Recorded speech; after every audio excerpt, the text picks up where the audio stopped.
Bonjour à tous, bienvenue sur Enzo TV, je suis Enzo Foucra, c'est un plaisir de vous retrouver aujourd'hui, vidéo nutrition, durant laquelle je vais vous présenter les aliments sur lesquels j'ai tablé, que j'ai utilisé durant ma recharge glucidique. Donc nous verrons dans un premier temps, bien évidemment, mes sources de glucides, ensuite mes sources de protéines et mes sources de lipides. En description de la vidéo, pour ceux que ça intéresse, je vous présenterai une journée type avec la répartition de mes repas. Alors je tiens à signaler que je ne citerai aucune quantité, ça n'aurait aucune utilité. Et avant que certains bondissent de leur siège, je vais expliquer pourquoi. Pour une raison très simple. C'est que la quantité de glucides que vous allez devoir consommer durant votre recharge glucidique est on ne peut plus personnelle. Et cette personnalisation est assujettie à plusieurs critères. Premier critère, la nature de votre métabolisme. Avez-vous un métabolisme rapide? Avez-vous un métabolisme lent? Deuxième critère, votre sensibilité aux glucides, une sensibilité qui va être différente d'un individu à l'autre. Et enfin, le degré de déplétion glycogénique.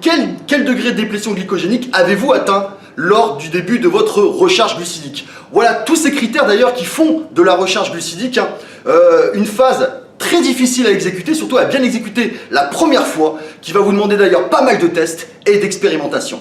Donc voilà, écoutez, sans plus attendre, on va attaquer de suite ce programme. A tout de suite.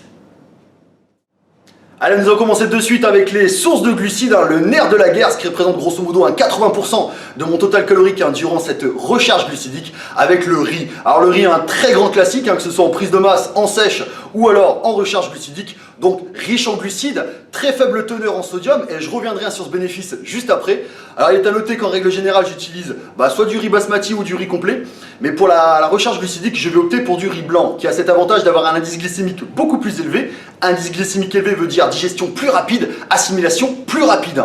Parfait pour la recharge glucidique. Je vous déconseille d'opter pour du riz complet, de par sa haute teneur en fibres, car les fibres vont ralentir la digestion et de ce fait l'assimilation de vos glucides.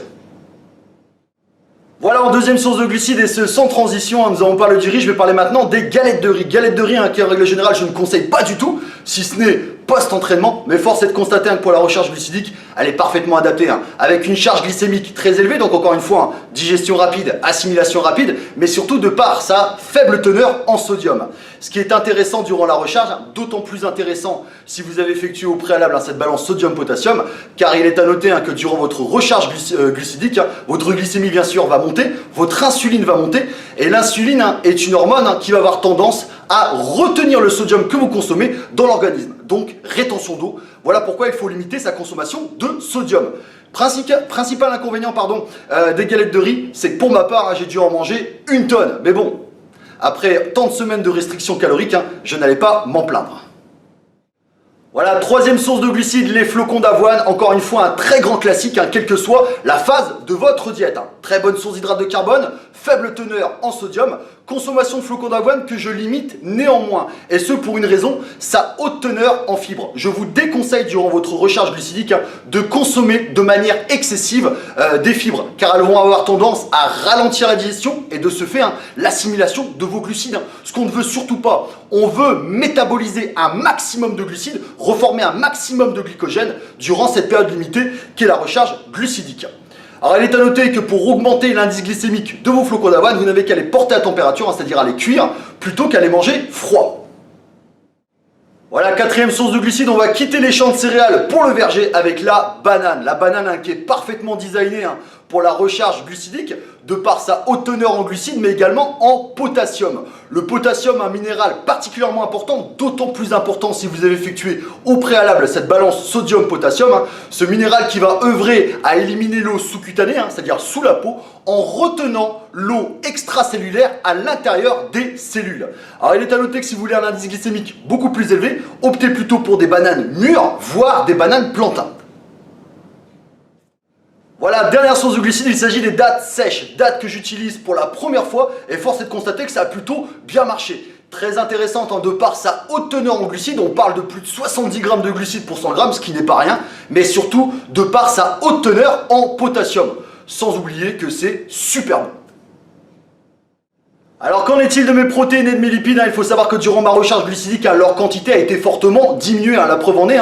je n'en consomme que lors de à peine 50% de mes repas. Et ce pour une principale raison, c'est qu'ils auraient eu tendance à ralentir l'assimilation de mes glucides, chose qu'on ne veut absolument pas. Rappelez-vous que la priorité durant la recharge glucidique, c'est de métaboliser un maximum de glucides, de reformer un maximum de glycogène. Donc on ne ralentit pas la machine, on métabolise un maximum. Donc au niveau de mes sources de lipides, je les consomme sous forme d'huile principalement, huile de colza, huile de lin, mais également capsules d'oméga 3. Pour ce qui est des protéines, ça reste du très grand classique, de la dinde grillée et du cabillaud à la vapeur. Voilà, avant de clore ce chapitre, je tenais à aborder le sujet de l'eau. Alors il y a une question qui revient souvent, faut-il couper sa consommation durant la recharge glucidique? Faut-il la diminuer ou faut-il la maintenir? Premier cas de figure, je coupais sa consommation d'eau dès le début de la recharge, un grand non. Tout ce que vous allez gagner, c'est saboter votre travail et saboter toutes ces semaines de dur labeur. Car il faut savoir que le corps va avoir besoin d'un minimum d'eau pour métaboliser ses glucides et reformer vos stocks de glycogène. On parle de 3 grammes d'eau pour 1 gramme de glucides, mais il faut savoir que l'eau est un élément important aussi pour le maintien de votre volume musculaire, de votre galbe. Donc si vous coupez complètement l'eau, vous allez gagner qu'une chose, c'est être complètement déshydraté, bourré de crampes, mais surtout plat comme une limande. Donc ne coupez surtout pas votre consommation d'eau. Alors faut-il la diminuer? Oui, mais dans un certain cas de figure. Alors si vous faites partie de ces personnes qui ont effectué au préalable une balance sodium-potassium, et ce dans le cadre de la préparation d'une compétition ou d'un événement qui va vous demander une condition exceptionnelle, ça peut être un shooting photo ou autre, mais également si vous faites partie de ces personnes qui ont atteint un pourcentage de matière grasse très très bas, on parle de 6-7%, on n'attaque pas l'os sous-cutané quand on est à 10-11%. Et à ce titre, je vous invite à ne pas faire ça de manière inconsidérée, inconsciente. Si vous voulez effectuer une balance sodium-potassium, faites-le sous la coupe d'un préparateur. Car s'il y a bien une chose avec laquelle le corps n'aime pas qu'on joue, ce sont ces électrolytes, c'est l'eau. Car ça peut avoir des conséquences très néfastes au niveau de votre santé. Donc encore une fois, faites appel à un préparateur. Hormis ces deux cas de figure, je vous conseille de maintenir votre consommation d'eau. Ne buvez pas de manière excessive. Buvez lorsque vous aurez soif. Vous allez avoir besoin de cette eau pour reformer vos stocks de glycogène. Soit vous aurez toujours ce demi-millimètre d'eau sous la peau. Vous n'en resterez pas néanmoins sec. Vous serez quand même sec et surtout en bonne santé. Voilà, cette vidéo sur ma recharge glucidique est terminée. Alors je vous invite à aller sur mon site internet enzocoach.fr si vous voulez bénéficier de coaching distance, que ce soit en termes de plan alimentaire ou de plan entraînement personnalisé. Le lien du site sera en description de la vidéo. Et je tiens également à remercier mon partenaire Prozis pour la confiance qu'il nous porte. Je vous invite à aller sur leur site de complément en ligne, Prozis, qui vous offre moins 10% sur l'ensemble de vos commandes, et ce en permanence avec le code qui s'affiche dès à présent. Donc merci à eux et merci pour leur confiance. Donc voilà, cette vidéo est terminée, j'espère qu'elle vous a plu. Si c'est le cas, n'hésitez pas, abonnez-vous à la chaîne et laissez un petit pouce bleu les amis. Vous savez que ça fait toujours plaisir, ce petit signe de soutien. Quant à moi, je vous souhaite tous de très très bons entraînements. Je souhaite également bonne chance à tous ceux qui vont concourir pour Colmar.